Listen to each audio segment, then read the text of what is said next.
I'm Abraham Lincoln, the 16th President of the United States of America. As President, I guided the United States through its most difficult period ever, the Civil War. I spent most of my time as President doing everything I could to keep the United States together. It was an extremely difficult job. Because of my strong leadership and wise decisions, many historians call me the greatest of all American presidents. When I was growing up, no one would have ever guessed that I would become the President of the United States someday. I was born in a small, dirt-floored log cabin in Hardin County, Kentucky in 1809. My father was a poor farmer. He moved his family from the wilderness areas of Kentucky to Indiana and then to Illinois, always hoping to find better farmland. As soon as I could hold an axe, my father put me to work chopping down trees, clearing land, and helping to build log cabins. My sister Sarah and I only had a few months of schooling while growing up. In a backwoods area, a teacher was usually just anyone who came along who could read or write. Okay, children, old Sparky here will be your teacher today. Just add up how many times he taps his hoof, and I'll be back to test y'all later.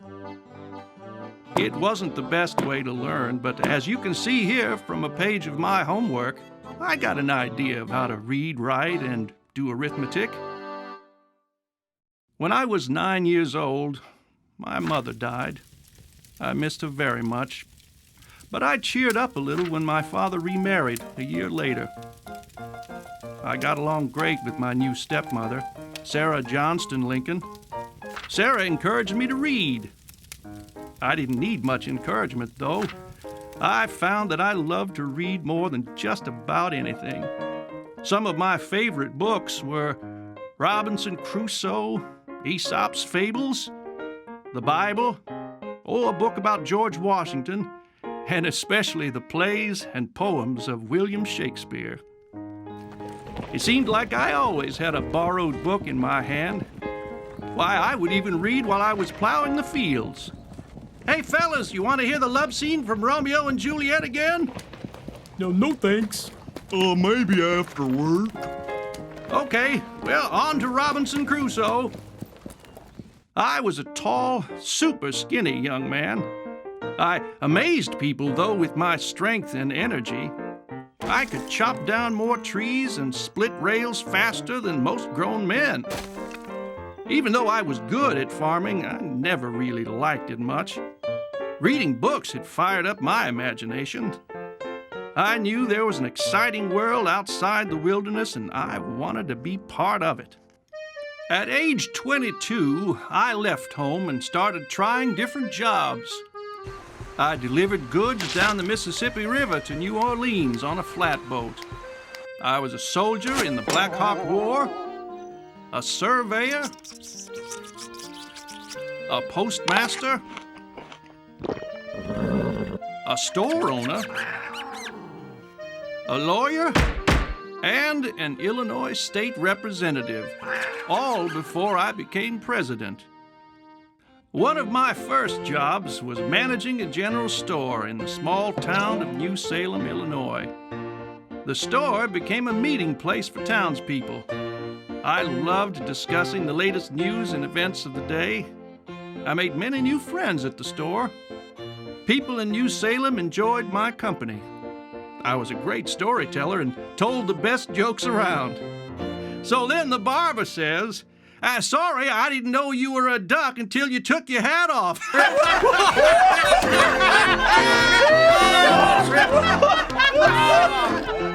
Everyone was impressed with my strength, too. Once, some townspeople set up a wrestling match between me and the town bully. Go Abe! Go Abe! Go Abe! Go Abe! Go Abe! No, stop! Don't tickle my foot again! I give up! I give up! Oh! I easily won the contest. New Salem was a rough and tumble town, and I fit in just fine. When I moved to New Salem, I was old enough to vote. I soon became interested in how my state's government worked. I enjoyed politics a lot and thought I'd run for Illinois state legislature. I lost my first election, but tried again a few years later and won. People in the area really liked my friendly, honest style. I was always coming up with new ideas and laws to help improve my state. While I was serving as a state representative, I decided to become a lawyer. I never went to law school, though. I learned everything I needed by reading books. People would often see me lying under a tree reading to myself. I would argue both sides of a court case out loud until I understood just how the law worked. I beg to differ, Your Honor. According to Sledge versus Hammer, my client has the right to... not so fast there, Mr. Lincoln. In Wall versus Nutt, quite the opposite was decided. I passed the law exam in 1836. I served 4 terms as a legislator. During this time, I met and fell in love with Mary Todd. I always felt awkward around girls. By now, I was 6 feet 4 inches tall and still very skinny. Mary, on the other hand, was a little bit plump and only 5 feet tall. Psst, Mary, your date is here.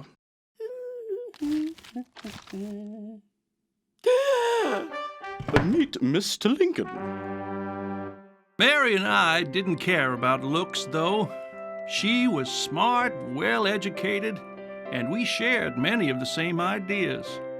We were crazy about one another and decided to get married. We had 4 sons.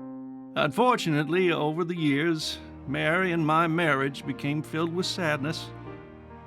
Only one of our 4 sons lived to be an adult. As parents, Mary and I went through many long periods of sadness and depression. In 1846, I was elected to the U.S. House of Representatives. During this time, I suggested a law that would end slavery in the nation's capital, the District of Columbia. I saw slave markets for the first time as I traveled down the Mississippi to New Orleans as a young man. The idea of buying and selling human beings bothered me for the rest of my life. My law wasn't accepted, but I started getting attention as someone who might be able to do something about solving the nation's slavery problem. I really got attention, though, when I decided to run for the U.S. Senate in 1858. I could see that recent laws and decisions were making it easier for slavery to spread into the new territories. This was exactly the opposite of what I hoped would happen. I thought that if I became a U.S. Senator, I might be able to do more to prevent slavery from spreading. I ran against a popular politician named Stephen A. Douglas. I challenged Stephen Douglas to a series of debates. A debate is a contest in which people point out why their ideas are better than the other person's. Stephen Douglas argued that the new territories should have the right to decide for themselves whether or not to allow slavery. I argued that slavery was just wrong and should never spread into the new territories or new states. So, in one of my more famous speeches, I said that a house divided against itself cannot stand. I got that idea from the Bible. I wanted everyone to know that it would be bad for the government if half the states were for slavery and half were against it. My friends thought that I shouldn't say that because it might make people not vote for me. I risked losing the election to stand up for what I believed in. And even though Stephen Douglas won the election for senator, people all over the country learned about me during the exciting debates. Many Americans were impressed with my intelligence, sense of humor, honesty, and powerful speeches. In 1860, I was chosen by the Republican Party to run for president. Right about then, I received a letter from a young girl. Dear Sir, I am a little girl only 11 years old, but once you should be president of the United States. I have got 4 brothers, and part of them will vote for you anyway. And if you let your whiskers grow, I will try and get the rest of them to vote for you. You would look a great deal better, for your face is so thin. All the ladies like whiskers. And they would tease their husbands to vote for you. And then you would be President Grace Bedell. I took her advice, and who knows, maybe growing a beard did help me win the election. When I took office in 1861, the United States was on the brink of civil war. By the time I started my job as president, the United States had reached the boiling point over what to do about slavery. Many Southerners felt that owning slaves was their legal right, and that slavery should be allowed to spread into the new territories and new states. People in the South had the idea that each state of the Union was almost like a separate little country. They believed that they could leave the United States if there was a good reason. Many Northerners felt that slavery was very wrong and should be stopped right away and not allowed to spread. People from the northern states, including myself, believed that the United States was a permanent country and that all the states had to stick together to make it work. Finally, after years of trying to work things out, the southern states decided that they would be better off breaking away or seceding from the United States. Excuse me, I don't think you're supposed to be doing that. Oh, yeah? Y'all try and stop us. In 1861, they formed their own country, and they called it the Confederate States of America. It didn't take long before disagreements between the North and the South led to a terrible war. On April 12th of that year, Confederate soldiers fired their cannons on Fort Sumter in South Carolina. This attack on a U.S. government fort became the start of the Civil War. When the war began, I didn't think it would last very long. Most people agreed with me. I hoped that after the Confederate States thought it over for a while, they'd change their minds and rejoin the United States. People in the North were so sure that they would win that they showed up to watch the first big battle of the war at Bull Run in the state of Virginia. People brought picnic baskets and expected to see something like a sports event. Things didn't work out that way, though. A Southern general who became known as Stonewall Jackson and his men beat the Northern troops badly. Before they knew what was happening, the picnickers were interrupted by soldiers running for their lives. Perhaps, Margaret, this wasn't a good idea after all. Oh, my. The northern states had more soldiers, more factories to make ammunition, and more money to run the war. But the Confederate States had something the North didn't have: a bunch of great generals.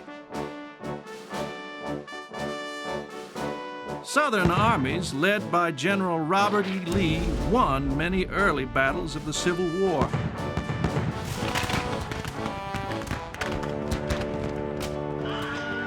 It took 3 years of fighting before I finally found a general who could beat the Confederate Army. General Ulysses S. Grant was a tough, no-nonsense soldier who finally led the northern states to victory. When the Civil War began, I said it was a fight to keep the United States together as one country. As the war went on, though, I changed my mind. I realized the war was really about slavery, and it wasn't going to end until slavery was stopped.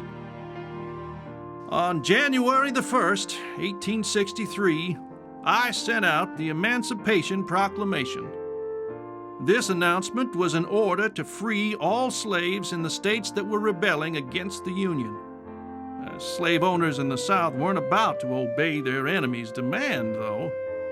The Emancipation Proclamation did, however, make it clear why the Civil War was being fought. It later led to the 13th Amendment. This amendment, which was added to the Constitution a few months after I died, finally did end slavery throughout the United States. On April the 9th, 1865, soon after I was elected for a second term as president, General Lee surrendered to General Grant at Appomattox Courthouse, Virginia, and the Civil War was finally over. By the time the Civil War ended, almost 620,000 soldiers had died.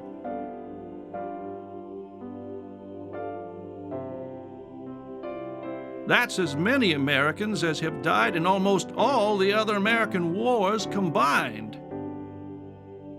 This includes the American Revolution, the War of 1812, the Spanish-American War, World War I, World War II, and the wars of Korea and Vietnam. After more than 4 years of bloody fighting, I was worn out and ready to welcome the Southern states back into the Union. 5 days after the Civil War ended, Mary and I went to see a play and relax. During the play, a hate-filled Southern actor named John Wilkes Booth shot me. The next morning, on April 15th, 1865, after I had led the nation through one of the worst times in its history, I died. People all across the country were shocked and saddened. I'm remembered as one of the greatest Americans ever. I'm most famous for making sure that slavery was banished in the United States. As president, I kept the country together and won the Civil War. In 1863, during the worst part of the war, I gave an amazing speech that became known as the Gettysburg Address. I reminded Americans that the United States was a special nation, conceived in liberty and dedicated to the proposition that all men are created equal. Today, people still love and remember me because I worked so hard to make sure that the United States lived up to these ideals. I'm remembered on a lot of things that we can see today. In Washington, D.C., there's a very famous building dedicated to me called the Lincoln Memorial. My picture is on the $5 bill. In South Dakota, my face is carved over 60 feet high on the side of Mount Rushmore, along with other famous presidents that you could get to know. Well, I hope you enjoyed getting to know me, Abraham Lincoln, the 16th President of the United States. Goodbye!